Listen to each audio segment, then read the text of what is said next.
Three, two, one. Welcome to Conversational Currency. Communication is a superpower, and conversational currency is the fastest growing talk show which focuses on the value and importance of social skills for business in a digital era told through the lens of today's business and thought leaders. I want you to think about the trajectory of your life and imagine if you were able to say the right words in the right moments to every man or woman in a business setting. Think about how great the quality of your life will be. Now, I'm your host, Eleazer, and today we have a special guest. Now, my audience, Howard, they like to understand the who and the why before they dive into the what. So please tell us a little bit about your background and what led us to this point today. All right, well, guys, I'm gonna take y'all all the way back. No, seriously, I grew up in a small country town, Prentice, Mississippi. Grew up in an entrepreneur background. Didn't realize it at the time. My grandfather was a farmer, carpenter. I can remember him picking me up, Shadid, at literally I was 9 years old, and Saturday mornings I had to go help him do carpentry work. I'm like, what can I do? I'm 9. I'm a little boy. But, I would fetch stuff, but it taught me a lot of things. I can still remember him saying something he said, always give people more than you promise them. That's something I can remember him saying, because he would tell a person, I'm going to give you this cabinet, and all of a sudden boom, he'd give them a little extra, or give them upgrades on knobs or whatever it was. And so, as I went to college, I did something a lot of people have done. You went to school because somebody said you were good at something. I majored in engineering at Southern University because I was good at math. And I can remember having, as Muhammad Ali talks about his red bike moment when someone stole his bike. That's how he got into boxing. I can remember my brown couch moment, sitting on my parents' brown couch. And my mom said, you should be a teacher. And it's something that, as I do teaching now, I realize that your purpose will always call you until you answer it. Okay. And I mean, to me, that was, so I ran from teaching. I said, well, Mom, I'm doing good in engineering. Didn't like it, but I was doing good in it. Could make more money than a teacher would, probably double the salary. But I can remember graduating from college, I was scheduled to go to DuPont Electronics. And one of my professors said, Howard, do you want to go down to Jamaica next semester and teach? Hindsight, I'm thinking, Shadid, 22 years old, spring semester in Jamaica, getting off work at 3:00. Who knows what I would have done with life then. But, the fun part about that is I went ahead and had a career as a salesman. I didn't go into engineering. So I spent about 8-9 years, and then an entrepreneur called. I mentioned my grandfather. My father was entrepreneur. He was a building contractor. So I've only known him to have one job, and that was as a teacher when the economy, but we still would wire houses and plumb at night after school. So literally, for me, that has always been my calling. But more importantly, when I started my first store, I did it because I was unhappy. I was salesman of the year of a Fortune 500 company, and I quit. My friends was like, what's wrong, man? I said, this is not me. And I knew, well, what are you going to do? I don't know. Something's wrong with that picture. But I knew that that purpose was still calling me. And then I fast forward, I realized as the retail store I own, when I look back at it, it has never been the love of selling merchandise. It has been the creativity and being able to hire college students and high school students and mentor them, see them grow, to the point now, I've had several to call me during this pandemic. Hey, Mr. Howard, how you doing? Your store shut down, but I see you online, and just that whole connectivity, because I think that is my purpose. But then as I think about it, last August, I remember coming from my parents' house. I was at my parents' house. My mom said, son, I'm glad you're finally teaching. And so they still have a brown couch. It's a different couch, but it's so it's funny how life goes full circle, until you, answer your why. And I'm an acronym junkie. So why stands for what helps you. See, once you discover your why, it helps you the rest of your life. It helps you solve what and who. See, why puts who's in your life. I mean, we're here because of a why. This conversation is strictly because of a why I chose to follow. And, as I mentioned, I still have a retail store, a physical brick and mortar store that I've had for over 20 years. And so when I look at that, I knew things were going to shift. And so I started seeking, and as I say, doing this whole component, there were 5 things that happened. And pause, I prayed, and then I realized I had to make a pivot or shift, and then put a plan in place, and now I must pursue those things. And so, those are some of the things that have happened. So taking you from Prentice, Mississippi, through Baton Rouge, Louisiana, up the East Coast when I was with DuPont, out to the West Coast, back down south, and here I am in Baton Rouge on this glorious day. Now, you shared a ton of great insight. First of all, when it comes to entrepreneurship, I often believe that it's something that is wired within us. And if we look back in the timeline of our lives, oftentimes it's different examples that we don't often recall that help us to develop that wiring, in that you can't think outside of being a business owner or a problem solver once that is exposed to you. And you also mentioned the pause, pray, pivot. Now, what I'd like you to share with the audience, Howard, is what is the importance of slowing things down when there's a great shift or a great change? Take us through your thought process when it's time to pause, and as you head down, let's say, the shift. So, as you're listening to, listeners to hear on Conversations Currency, the thing that I do know is that you've overcome every tough situation in your life. You've overcome every pandemic. But now when you look at it, I always like to say is when I'm faced with a situation, I have to force myself to respond versus react. Because oftentimes reactions are volatile and have a negative consequence because they don't require any thought. Even in common, when the doctor walks in and says, well, there was a reaction to the medicine, you're thinking of the worst. But Mrs. Johnson, he responded well. You're like, okay, oh yeah, they came out well. So one of the things I challenge my clients, and I have to challenge myself and my wife, so that she listens to this, and my son, is, hey, when something hits, don't panic. Just pause for a moment. Pull back and look at the situation. And it really hit me once. I walked in the store and about 5 people came at me at one time with questions. And I just smiled and just looked at all of them. And one of the ladies said, nothing seems to rattle you. But it was that pausing. And then they all seemed like they dispersed without even me giving them an answer and started doing what they should have done anyway.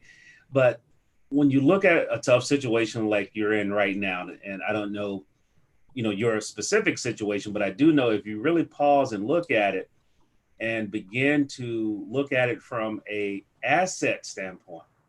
See, that's the thing. What got me is what, one of the reasons we hear, because of we help businesses and organizations do events online, virtual events. And I literally was pausing, looking at it, and I was saying, okay, Howard, what can you do in the virtual space? Well, your first job was a sales engineer. This was 1991. Your office was in Stockton, California, in your house, and the home office was back in Wilmington, Delaware.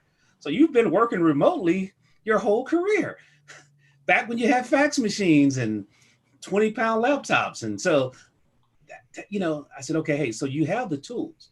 So now as you go into prayer, it's spending time. Initially, you ask for certain things. You declare and be thankful first. See, that's the first thing. Be thankful that you can and that you have already. So that's one. And then you ask for certain things. But I remember the story of Solomon. He didn't ask for riches. He asked for wisdom. So seek first the understanding, not the outcome. because through the process, you begin to really learn the principles. And that's the thing that I challenge people to do, is be willing to go through the process in order to learn the principles. And once you learn the principles, you can apply them to other processes, because principles are few, processes are many. And so principles are transferable, but processes are typically specific for an application. So if only you learn the process and not the principle, then you're stuck into that industry. So, I didn't share this, Shadid, was when I was a sales engineer, the last job I had, the job that I quit when I was salesman of the year, every day I would call on a different industry, selling a chemical that affected their process. So I had to learn all these processes, and I was able to understand what core principles that our chemical was used to apply. And that's how I would get into the business and how we impact them. So as you pray, we talked about gratitude, declaring, but then the most important part is listening, being in meditation, being still for the answers. And so, as your God comes back to you, he's going to give you some things to do. And those are your pivot points. That is that shift in your life that, you should be doing. And so from that shift, then you go and develop a plan. So that is the process I've been using throughout my life and didn't realize it. And this here caused me to sit down and actually put it into a process. Principles never change, but the process is what what we're talking about right now. Excellent point. Now, you mentioned the poise to be able to take a step back when you're being bombarded with questions, let's say within a store scenario. But what I observe, especially during times of uncertainty, is that there are some people who are ordained to take leadership and take the reins and show us the way. And there's other people who, let's say, are generals in times of peace, but when war comes around, they take a step back. What do you feel are the qualities within you that allow you to step forward and show the way, show the path? Well, I think it's the desire to serve, the desire to serve when people need service the most. And what I mean by that, when I look at organizations I've been in, teams I've been on, oftentimes I will just deliver until I'm truly needed. I'm okay with not being president. I'm okay with not being, quote, that person with the title, because you can still be a leader. You can still have influence. And so that's one of the things that I really look at it from that standpoint. And then two is, you mentioned why, WHY, is having a clear vision. So where are you going? You mentioned, I love, your declaration for the show and the vision of the show. And, I share a story in my business right now. So I do soft skill training. We don't call them soft, we call them essential. So they're essential skills. Don't call me soft anymore, okay? I'm essential. And so there was this youth development program here, workforce development program that I started out volunteering. I started out serving. Literally, I served them when I was in college. Then when I came back, I connected with them again. And so every summer I had students working for me. And so 2 years ago, they were saying, hey, she was saying that we need to do this soft skill training for them. I said, well, I'm working on a program called Essential Skills. And the name of the brand is Next Level, because everyone has a next level to grow to, and then you grow to another level. And so, but I shared the vision with her. I said, in the vision, it was 10,000 to 15,000 students per month learning this curriculum, engaged each month. And the only way I could do that was train the trainer module. And so fast forward 3 months later, I was meeting with her on something else. I thought it was on something else. She was like, so you got that curriculum developed? No, she said, can you have it ready? Can you deliver it this summer? And this is in February. I hadn't planned on doing it for a whole another year. That was my blueprint. And so literally, Shadid, it was real interesting because I said, yes. And then I said, can I ask why? Yeah, I've already told the mayor we had this program we use called Next Level Essential Skills. That's going to be our soft skills certification program. Uh, and so I said, you know, you haven't seen anything. She said, but I like your vision. I like what you're trying to do, training others to train the students. And so our advisors are college students and they're working with high school students. So Howard, you're going to have to train college students on soft skills, which they need. So they got to learn it. And then they got to be able to teach it to the high school students as we move forward. And so we had success last summer. Now the challenge this summer is we got to do it all virtual, because she was like, our mission is serving students. So I have money in my budget. We will serve students this summer. And so they give the students a stipend for showing up. And so like the students will get a $500 stipend for attending about 15 hours worth of classes over the summer on different skill sets. And so, you know, so that to me is an example, because, you know, first you have to serve. And then when you get the title, you have to serve even more. See, that's the thing I think some leaders run from. You know, as you get the title, that's when the degree of service is expected even more from you and is needed from you for your organization. Every leader wants the title. Many leaders run from the work that comes after the celebration party. That is definitely a fact. Now, when we look into the latest solution that you're bringing to the table that you were called to do, take us into uh, why the Pivot Conference. What were some of the thoughts that you were having around this time that led to this idea that we're going into? You know, one of the things one of my mentors said, Howard, plan for the worst and prepare for the best. Okay, plan for the worst and prepare for the best. Well, what does that mean? So when I look at my current business model, a lot of it is face to face. A lot of it, you know, except for some of my coaching and training. But so as I told my wife as we went through the, you know, that situation first, she was like, "What are we going to do?" I said, "Well, let's chill. We're okay financially," and I had to show her the numbers because we had been planning ahead of time. So I said, "Hey, we're good. You know, I'm not going to sweat, but I can't sit and be a slug either." So as I, you know, began to pray about it, and you know, it kept coming back to you, Howard, you have these skill sets. So initially what I did, Shadid, was I reached out to schools and said, hey, we can help you guys with your Zoom, your transitioning, and just let's just say it didn't work out. But I learned a lot in the process. So I kept thinking about it and I said, okay, Howard, you know, a lot of speakers and trainers, why don't you put together an event? And I was going to do a summit to help business owners in particular and leaders to pivot online, okay, to pivot their business or their organization online. And so one of our team members, Greg Russell, IT guy, he said, Howard, let's look at a platform where we can do a conference. So for those, the difference between a conference and a summit, typically a summit is one speaker after another. Boom, boom, boom, boom. And it may last 4 days. It may last 2 days. It may be 8 hours a day to get through 8 speakers, presenters. And so what we had, you know, literally identified a platform that we basically, the way we look at it is the platform is the building. Okay, so we're the event planner, the audio techs, the advertising team, the sign and graphics company that put the banners and everything outside, so and decoration. So that's what we do inside of the platform. So the Pivot Conference was born. I mean, literally. And one of the things I do know is if you're going to do good things, you can work by yourself. If you're going to do great things, you must have a team. And so then the Pivot team, I reached out to some people. They became my Pivot posse.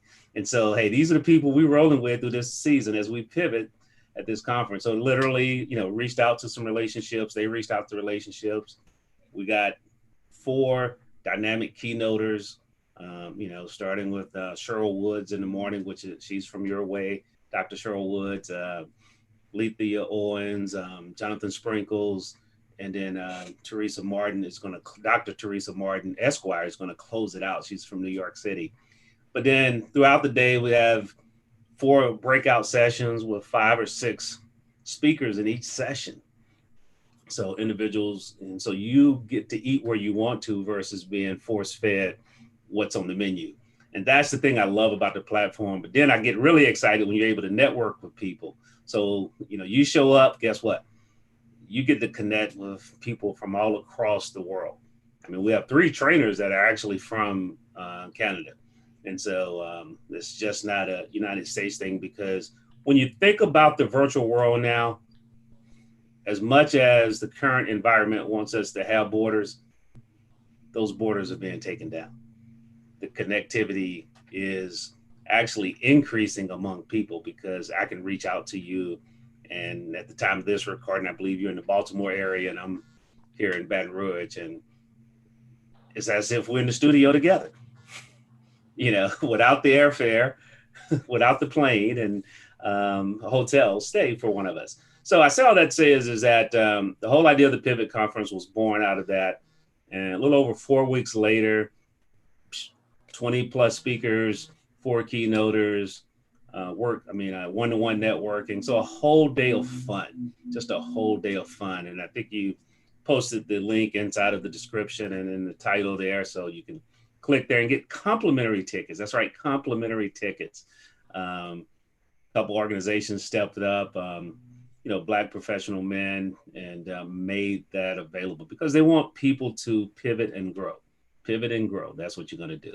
So that's been one of my major changes through this season. Stores open right now. My wife's at the store with my son and bringing it back to life. I haven't been there in a week and a half.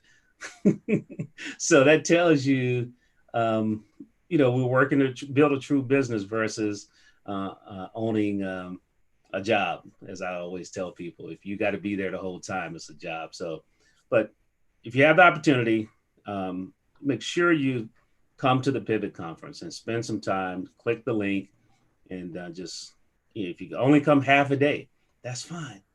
That's the beautiful part about virtual. But be there when you're there. I said it only takes a moment to make a memory, but it only takes a moment to miss a memory. And so you have to be in the moment. Excellent, excellent point. So the Pivot Conference will be taking place this weekend. And if you are looking to take your business, take your self-employment or freelance career, take your personal brand as a senior professional and learn some strategies from those who are on the cutting edge of innovation, decision making, and leading the charge in terms of the ways forward, then your next step is not to get on a plane, not to drive in a car, but to log on to your web browser, whether your smartphone or your laptop or desktop, and tune in to the Pivot Conference. There will be 5, 6 breakout sessions. There will be several keynote speakers, all from the comfort of your home. Whether you wear loafers or you wear slippers, there will be an audience for you to network with through the innovative technology that Howard has mentioned. And of course, the ability to vote with the law of your own 2 feet. So as was mentioned, with a workshop style event, it may be one speaker, and if you don't like it, you may tune out.